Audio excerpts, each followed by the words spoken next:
Excitement building for the high school sports season. Good job, good job, good job. But a shortage of referees could impact games. We are really in a crisis right now. What's causing refs to hang up their whistles and the solutions under consideration? A lawyer fights the state over a whistleblower case and wins. Victims remain protected under this decision. What's not protected is censorship and government secrecy. Why she says a law meant to protect victims of child abuse is also protecting government wrongdoing.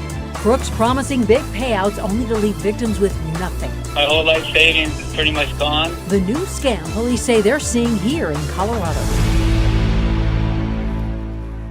The smell of concession stand popcorn, the sound of marching bands, the roar of the crowd. The high school sports season has arrived in Colorado, but a shortage of referees could spell trouble. Denver 7's Russell Haythorne is following what the Colorado High School Activities Association is calling a crisis that could threaten games this fall. Game night here at Hinckley High School as Hinckley takes on Prairie View in volleyball. Chassa says the need for officials is so great, they're asking more teams and more districts to move off of popular weekend nights and to more weeknights like this, even football being asked to move off of Friday nights to more Thursday nights and Saturday afternoons. All right, this is the drill, guys. On the gridiron, Get down, Leo. Get that stance out here, man. Eyes up, Leo. There you go, just like that, son. Hinckley High head coach Dennis York says his team has worked too hard and they are ready for the season, whether it's under the Friday night lights or not.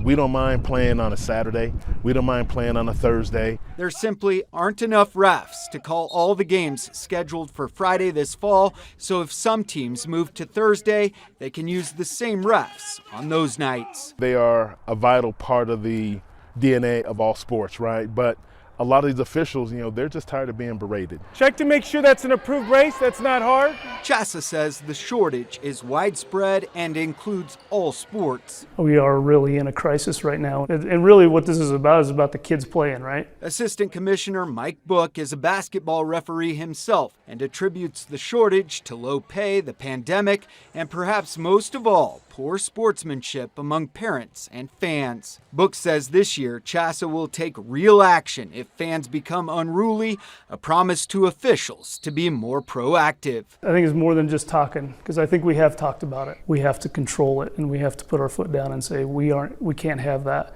because we're not going to have officials. And if we don't have officials, we're not going to have games. Back on the practice field, York says ultimately it's a team's responsibility. We are responsible for not only our sidelines, but our fans that belong to us. Because the games must go on.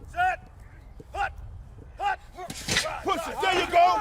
Finish it, finish it, finish it. Chassa says it also plans to discuss pay for officials, as well as even gas mileage for officials who have to travel long distances for games, as part of a new commitment to address the officiating shortage. At Hinckley High School, Russell Haythorne, Denver 7.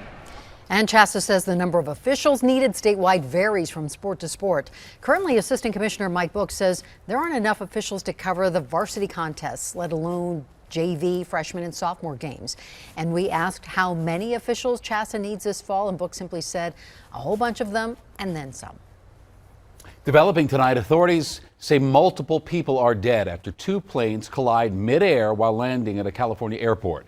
It happened in Watsonville, a couple of hours south of San Francisco. Now, still no word on how many people have died. Officials describe the scene. They say the plane, one of them is a twin-engine Cessna that can carry up to 6 people, including the pilot. The other is a single-engine Cessna that can carry 2 people. Denver 7 will be monitoring this story for updates throughout the evening. A scary situation for CU Boulder students who are just beginning to arrive on campus ahead of classes next week. Tonight, Boulder police are looking for a man who sexually assaulted a woman at a dorm. Police say the suspect knocked on a student's door at the Williams Village North Residence Hall. And when the student answered, the man grabbed her by the neck and sexually assaulted her. We talked with several students who were horrified by what happened. It was really scary, especially because that's so close to our building, and since we're not on main campus, it's really scary that he was able to just kind of be away from the mainstream of it and do it here. It's just really upsetting. I want to feel safe here. I really love the campus here. Police say the suspect is described as a white male, college age, with dirty blonde hair, approximately 6 feet tall. Anyone with information is asked to call the number there on your screen, 303-492-4469. A teen accused of starting a deadly house fire will go to trial. Kevin Bowie pleaded not guilty to 60 counts, including first-degree murder, arson, and burglary. Now, he was 16 years old when prosecutors say Bowie intentionally set fire to a home in Green Valley Ranch. This was August of 2020. And that fire killed 5 family members inside the home. Now, Bowie, who is now 18, will be tried as an adult when his trial begins in December. 2 other teens are charged in this case as well. Gavin Seymour faces the same charges as Bowie. He's scheduled to appear in court tomorrow for a motions hearing. And there is a third unidentified teen also facing dozens of charges, and that teen will be tried in juvenile court. An attorney hired to help a desperate mother keep custody of her child has taken on the Department of Human Services and the Denver District Attorney and won. Denver 7's Jessica Porter spoke to the attorney who says a law meant to protect children was used to protect government workers accused of wrongdoing. Shannon, and this is known as the Children's Code. It's a law designed to keep child abuse investigations confidential. But the attorney turned whistleblower says that law was used against her for speaking out about alleged misconduct by DHS caseworkers. It's hard to imagine a parent losing their rights to a child, all because of what they believe about a loved one. The fact that they could take away or threaten to take away my child when she is well taken care of with me over something that I wasn't even involved with is absurd. This mom is so traumatized, she wants to remain anonymous.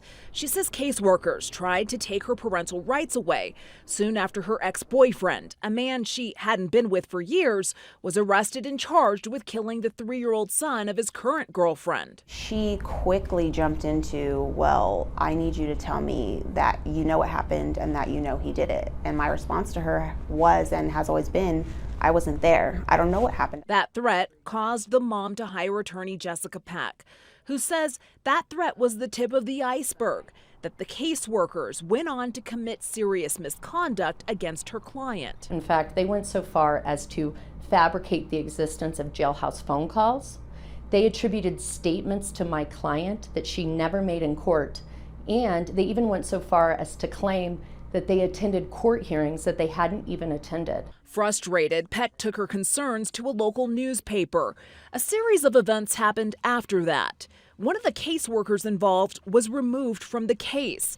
The complaint filed against the mom was dropped, but then something unexpected. I was hit with a gag order, told I could not speak about anything that DHS had done in that case. Peck sued the Department of Human Services and the Denver DA for silencing her and won.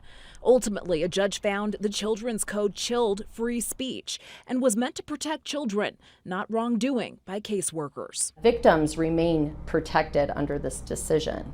What's not protected is censorship and government secrecy. The mom at the center of this case says if it wasn't for Peck taking on the system, there's a good chance she wouldn't have custody of her daughter today. She's doing amazing. She's the light of my life.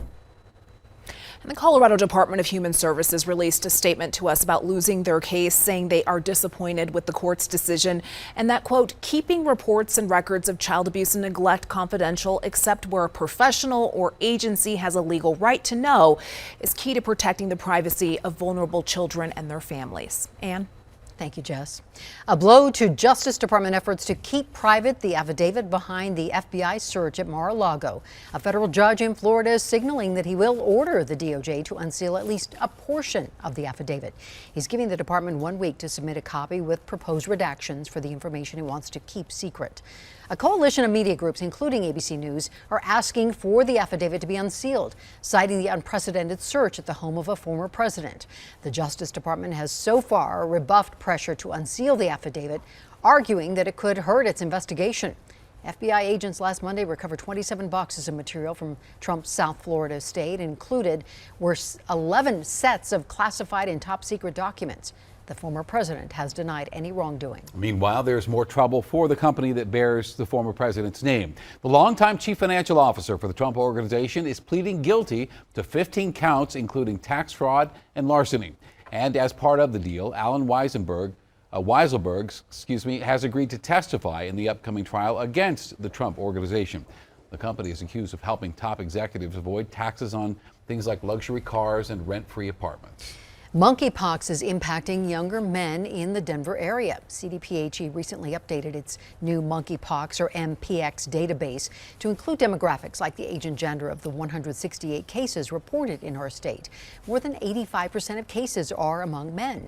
Nearly 50% of those cases are people between the ages of 25 and 34. There are no reported MPX cases in Colorado for people under the age of 18. And today, the Biden administration announced an additional 1.8 million doses of the MPX vaccine will be distributed across the U.S., and about 7,600 additional doses of the vaccine are expected to arrive in Colorado in the coming days. Now, if you want to get tested or learn more in general about the virus, we have an extensive write-up over on thedenverchannel.com. Xcel Energy's plan to raise natural gas prices is getting some pushback from Coloradans. If approved by the Public Utilities Commission, residential customers would pay another $4 a month starting in November. Rates would climb again in 2023 and then the next year as well, increasing bills by more than $8 compared to what you're paying now. Xcel says the rate proposal will support investments to improve the system's safety and reliability. And during a virtual hearing tonight, representatives from several groups called on the PUC to reject this proposal, accusing Xcel of continuously raising prices on its customers. Xcel needs to have a very strong message sent to them that what they're doing, rate case after rate case after rate case, while their customers pay all their rate case expenses, is absolutely not acceptable. Now, it's not clear when the PUC will decide on the rate proposal, and comments made to the PUC can be made on the agency's website. After a warm and dry day, some changes are on the way for the state. Cooler, wetter weather moving in starting tomorrow. I'll have your full forecast coming up. Plus, as more people turn to cryptocurrency, con artists are taking advantage of unsuspecting victims. They got me for over $750,000. I'm serious, unfortunately. How you can protect yourself from losing everything to one of these scams. The Avs lose a star from their Stanley Cup championship team.